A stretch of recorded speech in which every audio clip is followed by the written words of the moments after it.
Hello guys, kumusta kayo? Ngayon nandito na tayo sa ating lakatanan, no? Kung tatandaan, meron akong mga inunwrap na lakatan nung mga nakaraan, nung last week. Kasi ang ginagawa ko dito ay nagbabalot ako ng mga bunga ng lakatan ko. Kasi gusto ko nga na makinis yung mga bunga ng lakatan na ipoprovide ko dito, no? Para maganda tingnan pagdating sa market. Ngayon, since na-unwrap ko na siya last week, ngayon ay titibain naman natin. So ilang araw ko din to na pinagmasdan kasi nung tinanggalan ko to ng plastic ay medyo yellowish yung kulay niya. At ngayon ay medyo bumerde-berde na siya ng konti. Tapos lumusog at lalong sumingkad yung kanyang hugis, yung mga shapes ng bunga. So ngayon, natiba ko na yung isang puno at tibain naman natin yung isa pa. Parang 8 ata to. 8 piling itong isa. Tapos yung isang nauna kanina na nagtiba ko na ay 7 piling. So ngayon, papakita ko sa inyo para magkaroon din kayo ng idea, no? Sa pagtitiba ng saging guys, kahit papano ay meron pa rin yan diskarte, no? Kasi pag hindi ka marunong sa pagtitiba ng saging, mapipinsala yung buwig. Masisira yung mga bunga, no? Papakita ko sa inyo. Let's go. So yan, ito na yung buwig na titibain natin. Tanggalin ko lang tong hagdan. Nandito pa tong hagdan. Ito yung ginamit ko nung mag-unwrap ako nung nakaraang linggo.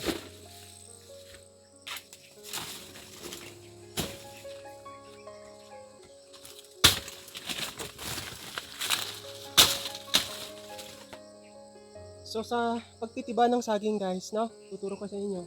Lalo't na katulad nito na medyo mahirap yung lugar.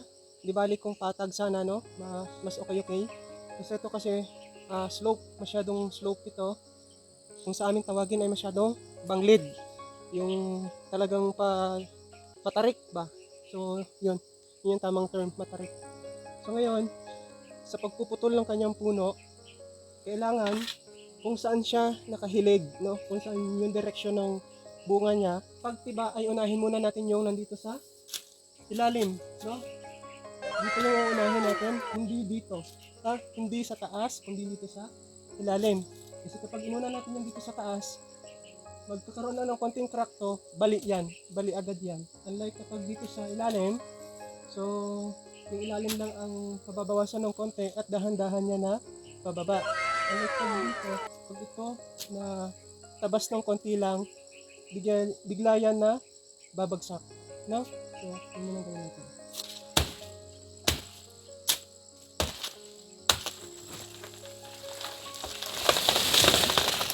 So, ganun lang, no?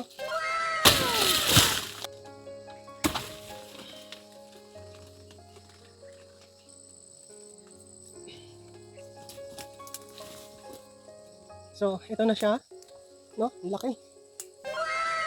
Ang bigat. Tapos kapag natiba na natin, huwag natin hayaan na kaganyan lang, nakatiwangwang, no? So, puputulin talaga natin yung sa kanyang pinaka-puno.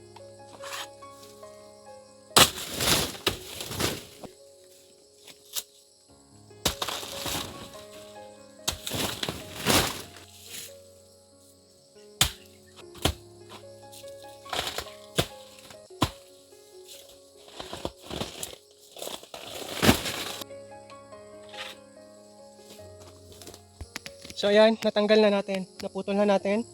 Ngayon guys, since tong punong to ay ang dami niyang sucker, oh. Ang dami niyang suhi, no? Ito, ayan oh. Tapos ang dami pa niyang suhi dun sa baba. Ngayon, hindi ko na to patutubuan ulit. At itong place na to, lahat ng suhi ay kukunin ko. Since talagang naghahanap ako ng maraming suhi kasi ang dami ko pang tataniman dito sa taas. May mga spots pa dyan na mga natamnan ko na kaso naging mortality. Mortality means mga namatay na itinanim ko. So sa pagtatanim kasi din ng lakatan, hindi din talaga perfect na ang lahat ng tanim mo ay nabubuhay. Meron ding mga namamatay. So ngayon, ito yung mga i-replace ko. At mamaya, pag napiling na natin to, ay ito naman ang gagawin ko. So kukunin ko to, huhukayin ko to, tapos i-replace ko dun sa mga spots na namatay ng mga tanim. So ngayon, magpipiling naman tayo ng ating lakatan. So yun lang guys, at yun yung tip ha, pinakita ko sa inyo. At sana nakatulong. Thank you for watching and see you in our future vlogs. Bye!